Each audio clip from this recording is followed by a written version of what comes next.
الخلق خلقك والعبد عبدك أنت الله الرؤوف الرحيم ونشهد أن لا إله إلا الله وحده لا شريك له ونشهد أن سيدنا ومولانا محمدا عبده ورسوله أرسله بالحق بشيرا ونذيرا وداعيا إلى الله بإذنه وسراجا منيرا أما بعد فأعوذ بالله من الشيطان الرجيم بسم الله الرحمن الرحيم نون والقلم وما يسطرون ما أنت بنعمة ربك بمجنون وإن لك لأجرا غير ممنون وإنك لعلى خلق عظيم صدق الله العظيم وقال النبي صلى الله تبارك وتعالى عليه وسلم بعثت لأتمم مكارم الأخلاق أو كما قال عليه الصلاة والسلام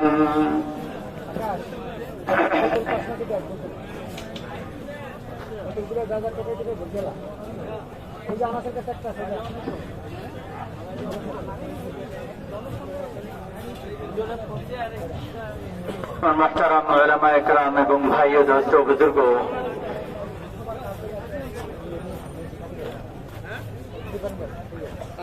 ইসলাম এবং ঈমান পরিপূর্ণ করা ছাড়া দুনিয়া থেকে যে ব্যক্তি যাবে সে ব্যক্তি নাকাম আর ধ্বংস হয়ে যাবে।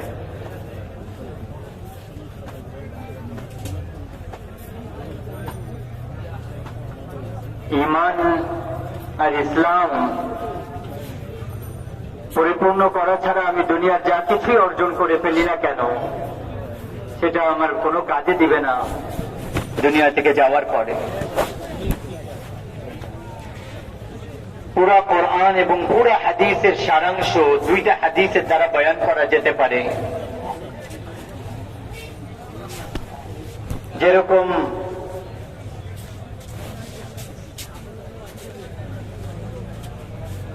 সারাংশ খোলাসা 10 লক্ষ হাদিসের সারাংশ দুই হাদিসের মধ্যে বুনিয়াল ইসলাম আলা খামসিন আর ইন্নামা বুইসতু লিউতাম্মিমা মাকারিমাল আখলাক। এই দুইটা হাদিসের মধ্যে আমাদের নবী দ্বীনের শুরু বলেছেন আর দ্বীনের একদম শেষ বলেছেন।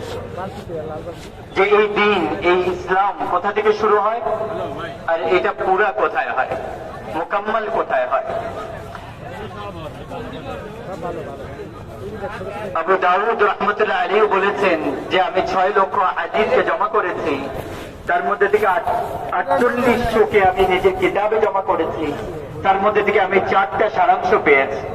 ইন্নামাল আমালু বিন্নিয়াত, এটা তো একটা মজবুত জিনিস, একজন বড় মুহাদ্দিসের কথা। আল্লাহ ইউমিনু আহাদুকুম হাত্তা ইউমিনু ইউহিব্বু লিআখিহি মা ইউহিব্বু লিনাফসিহি আর মিন হুসনি ইসলামিল মারই মা লা ইয়ানিহি আর আল হালালু বাইয়িন ওয়াল হারামু বাইয়িন ওয়া বাইনামা উমুরুম মুশতাবিহাত। এটা লম্বা হাদিস। এই 4টা হাদিস 6 লক্ষ হাদিসের সারাংশ উনি বলতেছেন। ঠিক এরকম ভাবে দুই হাদিসের মধ্যে পাওয়া যায়। একটা হাদিস ঈমান আর ইসলামের শুরু বলে বুনিয়াল ইসলাম আলা খামসিন, ইসলামের ভিত্তি 5টা জিনিস, বুনিয়াদ ফাউন্ডেশন 5টা জিনিস। আর যখন ফাউন্ডেশন মজবুত হয় তখন উপরে বিল্ডিংও মজবুত হয়। শুধু ফাউন্ডেশনকে কেউ বাড়ি বলে না। কেউ যদি ফাউন্ডেশন বানায় বলে এটা আমার বাড়ি, তাহলে কেউ মানবে এটা তার বাড়ি? বলবে ছাদ কোথায়? ফাউন্ডেশন দেওয়া আছে। তো ইসলামের ফাউন্ডেশন 5টা জিনিস। একটা হচ্ছে লা ইলাহা ইল্লাল্লাহ মুহাম্মাদুর রাসূলুল্লাহ, সাক্ষী দেওয়া, আরেকটা নামাজ, আরেকটা যাকাত, আরেকটা রোজা, আরেকটা হজ। শাহাদাতু আল্লা ইলাহা ইল্লাল্লাহ ওয়া মুহাম্মাদুর রাসূলুল্লাহ, ইকামুস সালাহ ওয়া ইতাউজ যাকাত, সাওম রমাদান, হজ্জুল বাইত। এই 5টা জিনিস এটা দ্বীনের ভিত্তি, ফাউন্ডেশন। কলমা 24 ঘন্টা ফরজ, নামাজ 5 ওয়াক্ত ফরজ, রোজা 30 দিন ফরজ, যাকাত সম্পদশালীর উপর বছর একবার ফরজ, হজ মালদারদের উপর একবার ফরজ। তো ফাউন্ডেশন যত মজবুত হবে উপরে বিল্ডিং তত মজবুত হবে। তো আপনারা আমার এটা সবার প্রয়োজন যে আমাদের ফাউন্ডেশন মজবুত হয়। এটা কংক্রিট দিয়ে ভরি, লোহা দেই, তার মধ্যে দামি ভালো পাথর দেই, তারপরে যে উপরে বিল্ডিং দাঁড়াবে এটা ভালো দাঁড়াবে। যদি প্রথমেই ফাউন্ডেশন যদি দুর্বল হবে তাহলে বিল্ডিং যতই মজবুত করি না কেন ওইটা দুর্বলই থাকে। তো প্রথম হচ্ছে লা ইলাহা ইল্লাল্লাহ মুহাম্মাদুর রাসূলুল্লাহ, ঈমান, তারপরে নামাজ, যাকাত, রোজা আর হজ।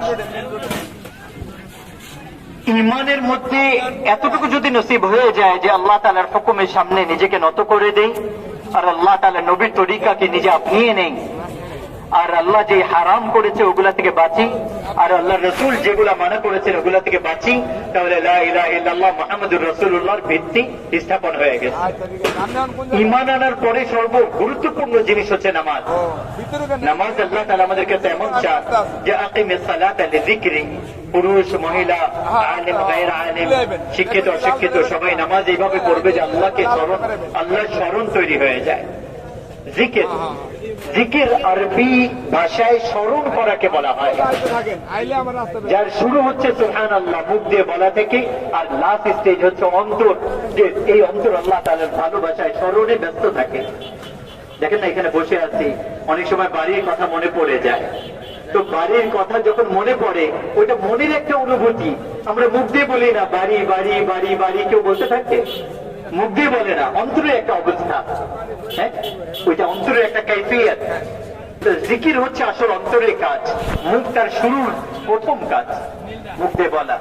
আকিমিস সালাতা লিযিকরি, আল্লাহ বলেছেন আমার বান্দা বান্দি নামাজ এইভাবে পড়ো যে আমার স্মরণ তোমার অন্তরে বসে যায়, আমার স্মরণওয়ালা নামাজ। আল্লাহ তাআলা নিজে নবীকে বলেছেন ফাইযা ফারাগতা ফানসাব ওয়া ইলা রাব্বিকা ফারগাব, যে আমার হাবিব যখন নামাজে আসবেন না তো ফারেক হয়ে আসবেন, সবকিছু থেকে ফারেক। ফারেক কাকে বলে? একটা গ্লাসে পানি ছিল, সব ফেলে দিলেন, এক ফোঁটাও ওটার মধ্যে বাকি নাই।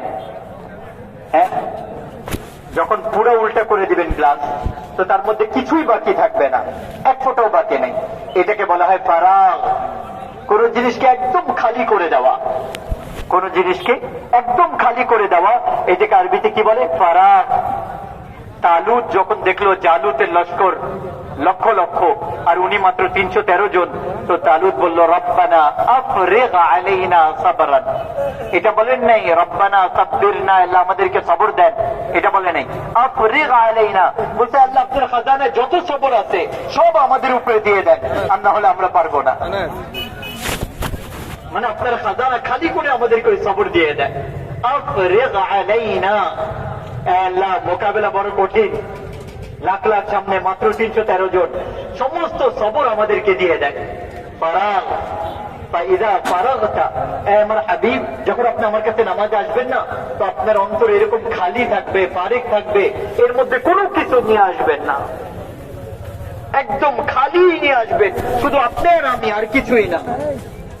হ্যাঁ, যখন আপনি আমার সামনে থাকবেন অন্য কেউ না থাকে, আল্লাহ তার বান্দা আমনে সামনে।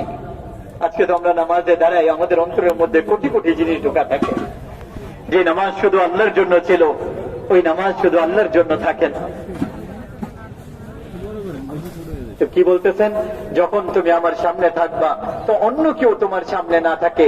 আকিমিস সালাতা লিযিকরি, লিযিকরি, আকিমিস সালাতা লিযিকরি, নামাজ আমার স্মরণের জন্য, যে তোমার অন্তরে শুধু আমি থাকবো আর কেউ থাকবে না, এরকম নামাজ তুমি পড়ো, এরকম নামাজ বানাও। এই নামাজ আল্লাহ আমাদের কাছে চান। ইবনুল কাইয়্যিম রাহমাতুল্লাহ লিখেছেন নামাজই 5 ধরনের হয়।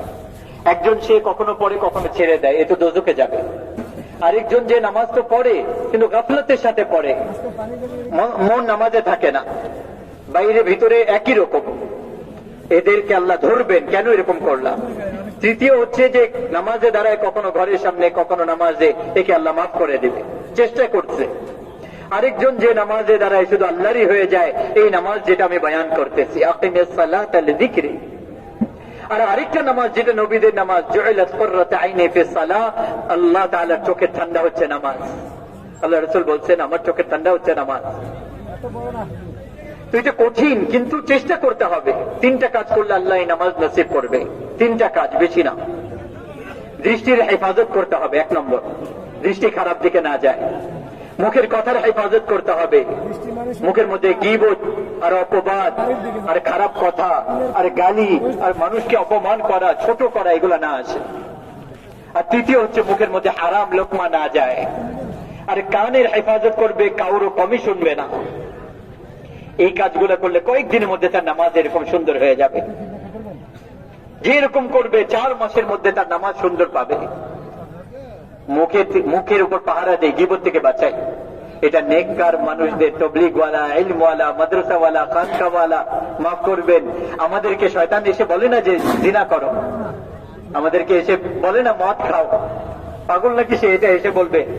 সে জানে যে কোন জিনিস আমি কাকে বিক্রি করতে হবে, শয়তান জানে। সে আমাদের কাছে গীবতের সওদা বিক্রি করবে আর আমাদেরকে ভুল ছাড়া এটা আমাদের কাছে বিক্রি করে দিবে। গীবত না করা বড় কঠিন জিনিস। গুনার কাজ, বড় কবিরা গুনার কাজ আমরা করি না। কত বড় গুনার কাজ, কিন্তু মসজিদের মধ্যে প্রথম কাতারে বসে আল্লাহ হেফাজত করে আমাদেরকে গীবত করতে থাকে। একদিকে আমল করতেছে, আরেক দিকে বরবাদ হয়ে যাচ্ছে। তো জবানের উপর পাহারাদারি বসায়, ভালো কথা ছাড়া এর মধ্যে থেকে কিছু না বের হয়। হ্যাঁ, হাসি মজাকের কথা বলা খারাপ না, কিন্তু কাউকে অপমান করা, কাউকে ছোট করা, অপবাদ দেওয়া, গীবত করা, কারো দোষ আলোচনা করা, কারো দোষ শোনা, এগুলা না করি, নামাজ সুন্দর হয়ে যাবে। বুনিয়াল ইসলাম আলা খামসিন, ইসলামের ভিত্তি 5টা জিনিসের উপর। আমাদের নামাজকে সুন্দর বানায়, আমাদের ঈমানকে বেদাত বানায়। এটা তো 24 ঘন্টার কাজ। আর যাকাত তো সম্পদশালীর উপর, আর রোজা হচ্ছে বছরে একবার 30 দিন। ওইটারও সিফাত নিজের জায়গায় পরিপূর্ণ করতে হবে। আমি সংক্ষেপে, যেহেতু গরম, সবাই বসে আছেন, খাবারও সামনে, তো আমি সংক্ষেপে বলতেছি, এগুলো ভিত্তি, এগুলো আমাদের দরকার। একজন ব্যবসায়ীরও দরকার, একজন চাকরিজীবীরও দরকার, একজন আলেমেরও দরকার, একজন পুরুষেরও দরকার, একজন মহিলারও দরকার। তো ভিত্তি যখন পড়ে যাবে, তো এটা ঘর তৈরি হয় নাই। এখন যত আমরা তাবলীগের মেহনত করতেছি, এখন যত ইমানের মেহনত করতেছি, এখন যত ইসলামের মেহনত আমরা করতেছি, এগুলো যে আমাদের ইবাদত তো বনছে, কিন্তু আখলাক বনে নাই। মাফ করবেন। এখন আখলাক বনার জন্য এখন আরেকটা হাদিস এটার সাথে জুড়েন। ওই যে বললাম না, 2টা হাদিসের মধ্যে সারাংশ। এখন ভর্তি বনে গেল। এখন ইন্নামা বুইতু লিউতাম্মিমা মাকারিমাল আখলাক, আল্লাহ রাসূল বলছেন, আমি তোমাদের আখলাককে পরিপূর্ণ করার জন্য আমাকে পাঠানো হয়েছে। যখন আখলাক পুরা হবে, তো পুরা দিন পুরা হবে, পুরা ইসলাম পুরা হয়ে যাবে। আর ভালো আখলাক এরকম দামি গুণবলী, গুণ যে দেখেন, আখলাকে যদি 33 নম্বর পেয়ে যাব, ইসলামে 100 নম্বর পেয়ে যাব। আখলাকের পেপার এত কঠিন, এইটার মধ্যে যদি 33 নম্বর পেয়ে যান, পাস করার জন্য কত নম্বর লাগে? 33 না? মাদ্রাসাগুলাতে, স্কুল কলেজে 33 যে পাস হয়ে যায়, তাকে আমরা শাবাশি দেই না। তাকে বলি, আরে তুমি কি করছো, কোনো মতো পাস করছো তুমি। যে 80-90 পায়, সে শাবাশি নেয়। 33 নম্বর পানেওয়ালা নিজেও নিজেকে লোকায়, সে বলে না আমি পাস হয়ে গেছি, ঘোষণা করে না, বলে আরে কোনো মতো পাস করছি। সে গর্ব করে না যে আমি পাস হয়ে গেছি। ভালো আখলাকে 33 নম্বর যে ব্যক্তি নিবে, বোঝার চেষ্টা করবেন, ইসলাম এসে 100 নম্বর পেয়ে যায়। ভালো আখলাকের লাস্ট স্টেজ কি? ভালো আখলাকের, ভালো ব্যবহার, ভালো চরিত্র লাস্ট স্টেজ হচ্ছে যে আপনি আপনার আমার হাতের আর মুখের দ্বারা কোনো মুসলমান কষ্ট না পায়। কোন পুরুষকে, কোন মহিলাকে নিজের মুখের কথার দ্বারা, হাতের দ্বারা কষ্ট না পৌঁছায়। এটা হচ্ছে আখলাকে 33 নম্বর। কথা বুঝে আসতেছে? 33 নম্বর যে ব্যক্তি পাবে, ইসলামে কই যাবে? তো আল্লাহ নবী বলেছেন, আফদালুল মুমিনিনা ঈমানা, সবচেয়ে আলা দরজার ঈমানওয়ালা ওই ব্যক্তি যে কোনো মুসলমানকে তার মুখের কথার দ্বারা আর হাতের দ্বারা কষ্ট দেয় না। আল্লাহ নবীকে জিজ্ঞাসা করা হয়েছে, আইয়ুল ঈমানি আফদাল, ইয়া রাসূলুল্লাহ, সবচেয়ে উত্তম ঈমান কার? তো আল্লাহ রাসূল বলেছেন, মান সালিমাল মুসলিমুনা মিন লিসানিহি ওয়া ইয়াদিহি, যার মুখ আর হাতের দ্বারা কেউ কষ্ট পায় না, ওই ব্যক্তি হচ্ছে সবচেয়ে উত্তম দরজার মুসলমান। আখলাকে কত নম্বর? 33। আর ইসলামে কোথায় পৌঁছে গেছে? 100। সবচেয়ে আলা দরজার মুসলমান পুরুষ মহিলা সে যার হাত আর মুখের দ্বারা অন্য কেউ কষ্ট পায় না। যখন 33 নম্বরে 100 নম্বর পেয়ে গেলেন, তো চিন্তা করেন আখলাকে যদি এক ব্যক্তি, কোন মহিলা, কোন পুরুষ নিজের আখলাক আরো উত্তম বানায় নিবে, সে কোথায় পৌঁছবে? হ্যাঁ, সে কোথায় পৌঁছবে? আল্লাহু আকবার। ঈমান আর ইসলাম পরিপূর্ণ হবে না ততক্ষণ পর্যন্ত যতক্ষণ পর্যন্ত আখলাক পরিপূর্ণ না হবে। ওমর রাদিয়াল্লাহু আনহু বললেন, শুনো, তোমরা ধোঁকা খেও না কাউকে তাহাজ্জুদে কানতে দেখে যে অনেক বড় আল্লাহর ওলি। আমি তোমাদেরকে বলবো আল্লাহর ওলিকে, ইন্নার রাজুলার রাজুল মান আদ্দাল আমানাতা ইযা তুমিন ওয়া মান সালিমাল মুসলিমুনা মিন লিসানিহি ওয়া ইয়াদিহি। পরিপূর্ণ মুসলমান ওই ব্যক্তি, ইনসান ওই ব্যক্তি যে আমানত আদায় করে আর কোন মুসলমানকে মুখের দ্বারা আর হাতের দ্বারা কষ্ট দেয় না, এই ব্যক্তি কামিল দরজার মুসলমান। আর তার আখলাক যদি উত্তম হয়ে যায়, আল্লাহ নবী বলছেন ওই ব্যক্তি আর নবীর মধ্যে নবুয়তের পার্থক্য থাকে। আলী আখলাক কি? তাসিলু মান কাতাআত ওয়া তু'তি মান হারামাত ওয়া তু'ফু আম্মান যালামাত। তিনটা জিনিসের নাম উত্তম আখলাক ওয়ালা। যে সম্পর্ক নষ্ট করে তার সাথে সম্পর্ক ঠিক করো, যে বঞ্চিত করে তাকে তুমি দাও, আর যে জুলুম করে তাকে মাফ করে দাও। এই জায়গায় আমাদেরকে পৌঁছতে হবে, তারপরে যায় আমাদের দিন মুকাম্মাল হবে, পরিপূর্ণ হবে। এখন আমাদের মেজাজ কি জানেন? জবাব দিতে হবে শুধু, হ্যাঁ, মুনাজারা করতে হবে, চুপ থাকতে পারি না, আমরা বলতেই হবে। এটা আমাদের স্বভাব বনে গেছে। অথচ আবু যার রাদিয়াল্লাহু তাআলা আনহুকে রাসূলুল্লাহ সাল্লাল্লাহু আলাইহি ওয়াসাল্লাম বলেছেন, আবা যার আলা উনাব্বিউকা বিআমালাইনি খাফীফিন মাউনাতুহুমা আযীমিন আজরুহুমা والذي نفسي بيده لم يأتي الثقلان بمثلهما। আবু যার, দুইটা কাজ বলবো, করতে অনেক সহজ, বদলা অনেক বেশি। আর ওই জাতে পাকের কসম যার কবজায় আমার জান আছে, কিয়ামতের ময়দানে জিন্নাত আর মানুষ এরকম আমল আল্লাহর সামনে পেশ করতে পারবে না। বলল, অবশ্যই বলেন ইয়া রাসূলুল্লাহ, বালা। তো আল্লাহ রাসূল বললেন চুপ থাকা আর ভালো আখলাক। চুপ থাকাও আমল, চুপ থাকাও আমল, আর ভালো আখলাক, ভালো ব্যবহার, ভালো চরিত্র। তো আমাদের দিনই হালকার কথা বলতেছি, দুনিয়াবি আখলাক তো বাদই দিলাম। দুনিয়াবি আখলাকের মধ্যে ইবাদতও নেই, আখলাকও নেই। দিনই আখলাকের মধ্যে মাদারিস, তাবলীগ, খানকা, আমাদের মধ্যে ইবাদত তো বলছে আলহামদুলিল্লাহ, কিন্তু আখলাক বানাইতে পারি নাই আমরা। আমাদের মুখের কথার উপর কাবু নাই, আমরা মাফ করতে পারি না, ছাড় দিতে পারি।